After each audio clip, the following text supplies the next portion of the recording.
Hello everyone, welcome to my channel study studio. कैसे बेटा आप सभी? आशा है आप सभी लोग बहुत ही अच्छे होंगे। ठीक है बेटा, खुश रहो, मस्त रहो, व्यस्त रहो। और आज हम आपको कराएंगे क्लास 8 का सुदामा चरित्र जो पार्ट है उसका एक्सप्लेनेशन मैंने पीछे वीडियो में डाल रखा है और क्वेश्चन आंसर भी डाल रखे हैं। एमसीक्यू करवाएंगे आज इसके। आप पीछे ध्यान से देखेंगे ना तो सारे क्वेश्चन करवा रखे हैं और सारे ये इसकी डेफिनेशन, इसकी एक्सप्लेनेशन भी करवा रखी है। तो सभी बच्चे उसको पीछे देखना। और आज हम इसके एमसीक्यू करवाएंगे। मैं देखती हूँ कितने बच्चों कितने आते हैं कितने नहीं आते हैं। जिनको इसका एक्सप्लेन देखना है वो पीछे देखे वीडियो में। ठीक है बेटा, क्लास 8 का चैप्टर नंबर 8 है सुदामा चरित्र। ठीक है,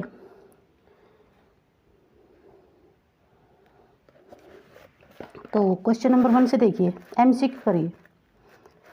थोड़ा इसका बड़ा कर देती हूँ जूम करके और अच्छे से आपको दिखाई देगा, ताकि अच्छे से कर देती हूँ इसको बढ़िया तरीके से। अब देखिए सुदामा चरित्र शीर्षक कविता के कवि का नाम क्या है? तो सबसे पहले इसके क्लास 8 का चैप्टर नंबर 8 है सुदामा चरित्र। इसके राइटर का नाम आपको बताना है। तो राइटर है इसका, एक तो नरोत्तम दास जी हैं, सूरदास जी हैं, तुलसीदास जी हैं, कबीरदास जी हैं। तो कौन है बेटा इसके राइटर हैं? नरोत्तम दास जी। कौन है? नरोत्तम दास जी। थोड़ा टेढ़ा लग रहा है ऐसे, देखिए। क्वेश्चन नंबर 2 देखिए, सुदामा ने द्वारका पहुंचकर किसका द्वार पूछा था? देखो, सुदामा किसका मित्र था? सुदामा था श्री कृष्ण जी का। तो कृष्ण किसका द्वार पूछा था? श्री कृष्ण जी का उसने द्वार पूछा था कि श्री कृष्ण जी का द्वार कहाँ पर है। सुदामा ने कैसी धोती पहनी हुई थी? देखो, ये सब बच्चों को पता है, ये तो टीवी में भी दिखाते हैं। तो सुदामा ने कैसी धोती पहनी थी? फटी। वो बहुत गरीब थे। सुदामा श्री कृष्ण के द्वार पर खड़ा होकर हैरान होकर क्या देख रहा था? सुदामा क्या है कि खड़ा होकर हैरान होकर क्या देख रहा था? वो द्वारका की धरती को देख रहा था। क्या देख रहा था बेटा? द्वारपाल को, श्री कृष्ण को, महल को, द्वारका की धरती को। तो क्या देख रहा था? द्वारका की धरती को। साथ साथ याद होने चाहिए बेटा, पीछे बाद में याद नहीं करने। क्वेश्चन नंबर 5, सुदामा की वेशभूषा क्या बताती है कि वो कैसी दशा में था? उसकी दशा दीन दशा थी, उसकी विद्वता थी, या राजसी जीवन था, या उसका बुद्धिमत्ता थी? तो उसमें दीन दशा उसके जो चैप्टर में क्या है, उसकी जो हालत को देख कर ये पता चलता है कि वो बहुत ही दीन दशा में था। द्वारपाल ने श्री कृष्ण को किसके आने की खबर दी थी? तो द्वारपाल ने श्री कृष्ण को गरीब ब्राह्मण के आने की खबर दी थी। कौन आया है? उन्होंने बताया था द्वारपाल ने अंदर जाकर श्री कृष्ण को कि एक बहुत ही गरीब ब्राह्मण आया है। नेक्स्ट देखिए, श्री कृष्ण के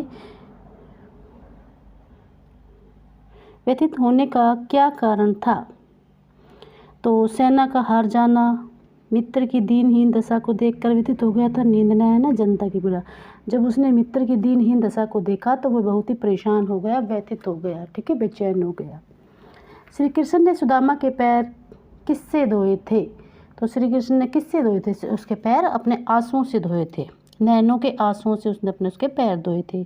सुदामा के पोटले में क्या था? देखो, सुदामा के पोटले में थोड़े से चावल लाया था, उसकी पत्नी ने उसको दिए थे कि अपने मित्र सुदामा को, श्री कृष्ण को देना। सुदामा चावलों की पोटली किस कारण नहीं देना चाहता था? उसे संकोच हो रहा था, कितने थोड़ी सी चीज़ लाकर मैं इनको क्या दे सकता हूँ, ये तो बहुत बड़े राजा हैं। तो संकोच के कारण वो चावलों की पोटली को छिपा रहा था। अपमान के डर से नहीं, अपमान के डर से नहीं, तो क्या बताएंगे हम? संकोच की वजह से। नेक्स्ट क्वेश्चन, बचपन में सुदामा और श्री कृष्ण को चने किसने दिए थे? देखो, गुरु माता ने एक बार उनको चने दिए थे और सारे चने श्री कृष्ण ने खा लिए थे। तो बचपन में एक बार ऐसी घटना भी हुई थी, इसमें चैप्टर में मैंने अच्छे से पढ़ाया हुआ है। इस कविता में सुदामा की किस पुरानी आदत की ओर संकेत किया है? तो चोरी करने की आदत। सुदामा क्या था? चोरी। वो चोरी उसने खाए थे, सुदामा ने खाए थे सारे चने, तभी वो कह रहे हैं कि उसमें चोरी करने की आदत थी। तंदुल का अर्थ क्या है? तंदुल का अर्थ है चावल। नेक्स्ट क्वेश्चन देखिए, सुदामा को मार्ग में किस पर क्रोध आ रहा था? तो उसको किस पर क्रोध आ रहा था? सुदामा को श्री कृष्ण पर क्रोध आ रहा था, अपनी पत्नी पर, श्री कृष्ण पर, द्वारपाल पर। तो उसको श्री कृष्ण पर क्रोध आ रहा था कि जाते टाइम उसने उन्हें कुछ नहीं दिया मुझे। श्री कृष्ण ने सुदामा को क्या कहकर उलाहना दिया था? चोरी की आदत की, तुम्हारे तो चोरी से कृष्ण ने कहा था, जब गुरु माता ने हमें दिए थे चने तुम सारे खा गए थे, तुम्हारी की तो चोरी की आदत बचपन से ही है। तो चोरी का उलाहना देकर उसको कहा था। क्वेश्चन नंबर 16, श्री कृष्ण ने सुदामा की सहायता किस रूप में की थी? अप्रत्यक्ष रूप में, प्रत्यक्ष रूप में, वस्त्र देकर, भोजन देकर। तो उसने अप्रत्यक्ष, उसने दिखाया नहीं था, उसने उसको अप्रत्यक्ष रूप से उसकी हेल्प की थी। श्री कृष्ण बचपन में घर घर जाकर किस वस्तु की चोरी करते थे? दही की। श्री कृष्ण जी माखन चोर कहा जाता है ना, तो श्री कृष्ण बचपन में घर घर जाकर क्या चोरी करते थे? माखन चोरी करते थे।